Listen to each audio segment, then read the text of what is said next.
அஸ்ஸலாமு அலைக்கும் வரஹ்மத்துல்லாஹி வபரகாத்துஹும். தொழுகை சட்டம். பாங் இகாமத்.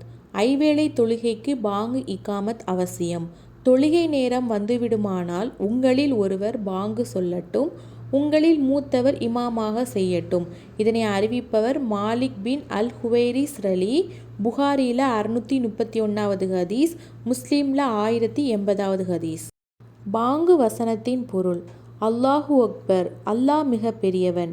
அஷ்ஹது அன்ன லா இலாஹா இல்லல்லா, வணக்கத்திற்கு தகுதியானவன் அல்லாஹ்வை தவிர வேறு யாரும் இல்லை. அஷ்ஹது அன்ன முஹம்மதர் ரசூலுல்லா, முஹம்மது நபி ஸல்லல்லாஹு அலைஹி வஸல்லம் அவர்கள் அல்லாஹ்வின் தூதர். ஹய்யாலஸ் ஸலா, தொழுகையின் பக்கம் வாருங்கள். ஹய்யாலல் ஃபலா, வெற்றியின் பக்கம் வாருங்கள்.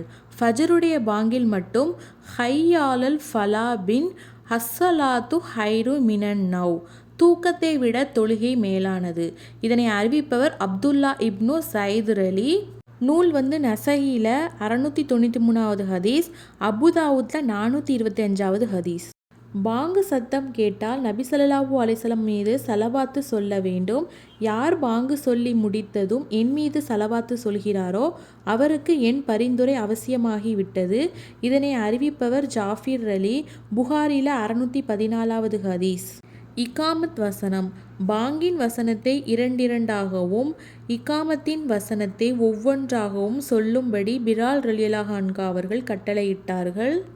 கதுகாமதி சலா என்பதன் பொருள் தொழுகை ஜமாத்திற்காக தயாராகிவிட்டது.